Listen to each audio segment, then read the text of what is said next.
રાજ્યમાં આગ વરસાવતી ગરમીથી રાહત મળવાના હાલ કોઈ સંકેત નથી। રાજ્યના અનેક શહેરોમાં ગરમીનો પારો 41 ડિગ્રીને પાર પહોંચ્યો છે અને આગામી 2 દિવસ દરમિયાન મહત્તમ તાપમાનમાં કોઈ મોટો ફેરફાર નહીં થાય। ત્યારબાદ તાપમાનમાં 2 થી 3 ડિગ્રીનો ક્રમિક ઘટાડો થઈ શકે છે। આગામી 5 દિવસ દરમિયાન રાજ્યમાં જુદા જુદા વિસ્તારોમાં મહત્તમ તાપમાન 40 ડિગ્રીથી વધુ રહેવાની પ્રબળ શક્યતા છે। 24 કલાકમાં જ રાજ્યના સરેરાશ તાપમાનમાં 2 ડિગ્રી સુધીનો નોંધપાત્ર વધારો નોંધાયો છે।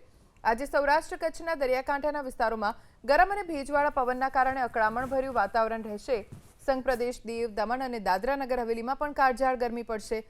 હવામાન વિભાગની આગાહી મુજબ આજે અમદાવાદ, ગાંધીનગર, અમરેલીમાં ગરમીનો પારો 43 ડિગ્રી આસપાસ રહી શકે છે।